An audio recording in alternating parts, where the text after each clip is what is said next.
नमस्कार साथियों, जो भी विद्यार्थी पशु परिचर एग्जाम बोले तो एनिमल अटेंडेंट की तैयारी कर रहे हैं वो इस वीडियो को पूरा पैसेंस बना के देखिए। दोस्तों आज एक एग्जाम है 2020 के अंदर संपन्न होता है, यानी 2 अगस्त 2020 को संपन्न होता है पशु चिकित्सा अधिकार।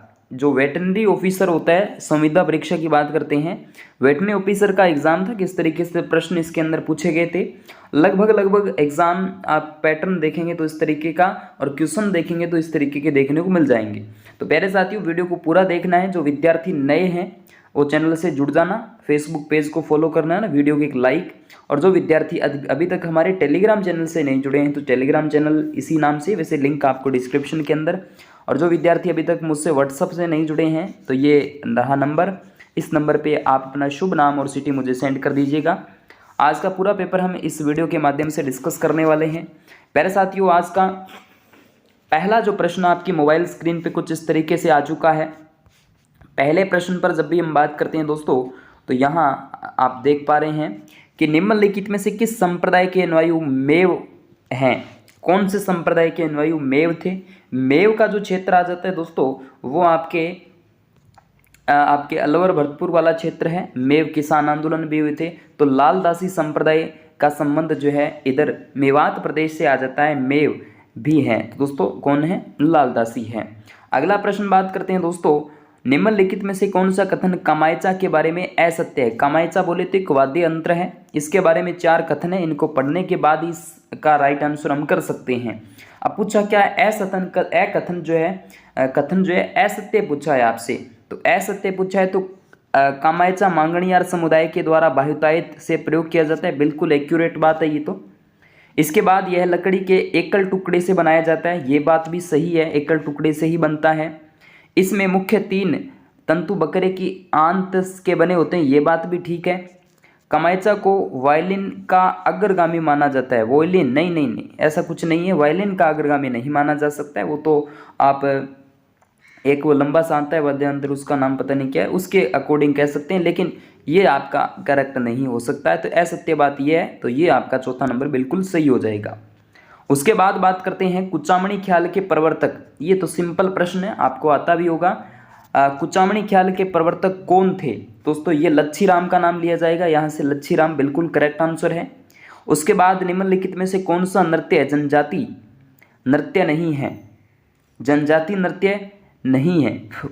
वालर गरासियों का है, गवरी भीलों का है, मांदल किसका है कमेंट में बताना। और घूमर जो कि एक जनजाति नृत्य नहीं है, जो हर कोई कर सकता है। उसके बाद निम्नलिखित में से किस शासक ने ब्लू पोट्री को संरक्षण दिया था।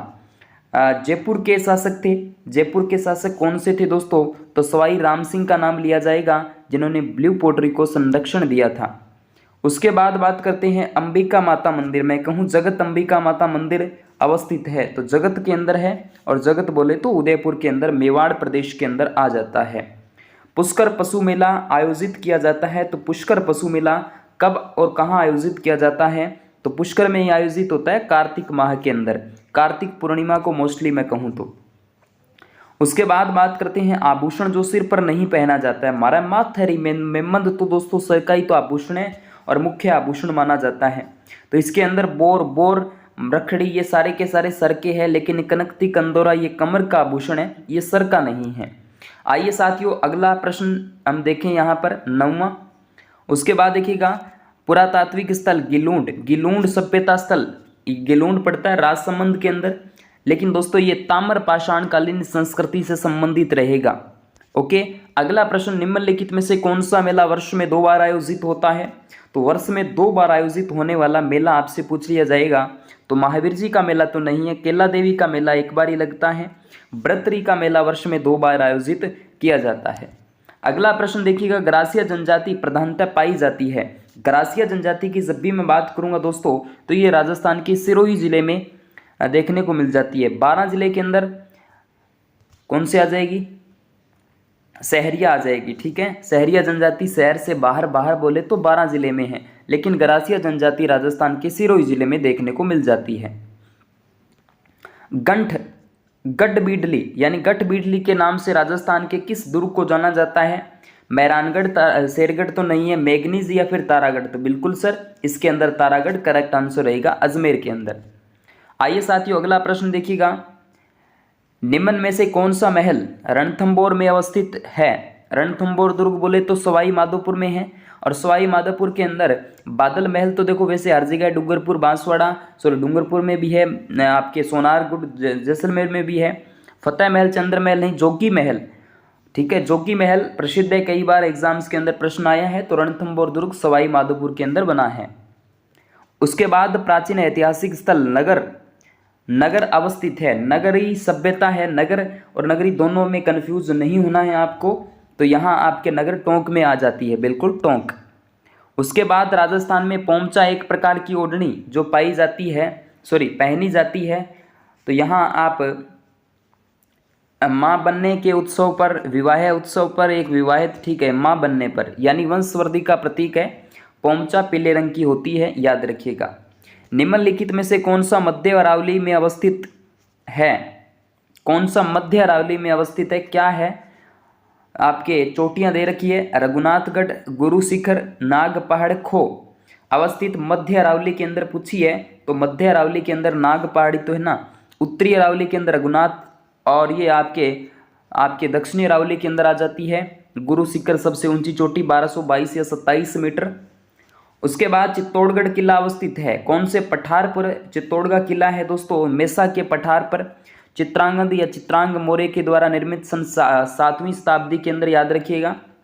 उत्खात स्थलाकृति पाई जाती है, तो उत्खात स्थलाकृति दोस्तों यह आपके डूंगरपुर बांसवाड़ा आपके धौलपुर और जो आपका सवाई माधोपुर चंबल जो क्षेत्र है, डाकुओं का क्षेत्र आ जाता है, डांग क्षेत्र जिसको हम कह सकते हैं, तो उत्खात स्थलाकृति पाई जाती है। उसके बाद निम्न में से थार मरुस्थल के किस भाग में समुद्र तल से सबसे कम ऊंचाई है? प्रश्न को एक बार दोबारा समझने की कोशिश करना कि थार मरुस्थल के किस भाग से समुद्र तल से सबसे कम ऊंचाई है, तो दक्षिणी भाग इसमें करेक्ट आंसर रहेगा, दक्षिणी भाग, ठीक है। उसके बाद बोराज नदी का उद्गम स्थल है, बैराज जो नदी है दोस्तों इसका उद्गम स्थल है गोगुंदा की पहाड़ियाँ। उसके बाद अगला जो प्रश्न आपके बीच में आ जाता है कि राजस्थान में वर्षा का परिवर्तिता सबसे कम है, तो कम दोस्तों आपसे पूछे तो दक्षिणी पूर्वी में सबसे कम देखने को मिलेगी। डूंगरपुर तथा बांसवाड़ा के अधिकांश भाग में है, क्या है अधिकांश भाग में? लाल दोमट, यानी लाल दोमट लोम मृदा जो है वो पाई जाती है। उसके बाद बात करते हैं भारत वन स्थिति रिपोर्ट 2017 के अनुसार राजस्थान के निम्न में से किस जिले में उसके भौगोलिक क्षेत्र का सबसे न्यून वातावरण यानी 0% में रहा है? तो दोस्तों यहाँ हम चूरू और जोधपुर का नाम ले सकते हैं, बिल्कुल चूरू और जोधपुर करेक्ट आंसर रहेगा। उसके बाद 2001 से लेकर 2011 के बीच निम्न में से किस जिलों की दशकीय वृद्धि दर जनसंख्या सबसे कम रही है? सबसे कम पूछी आपसे दोस्तों, तो पाली, झुंझुनू, श्री गंगानगर का नाम लिया जाएगा, करेक्ट आंसर तीसरा हो जाता है। ओके।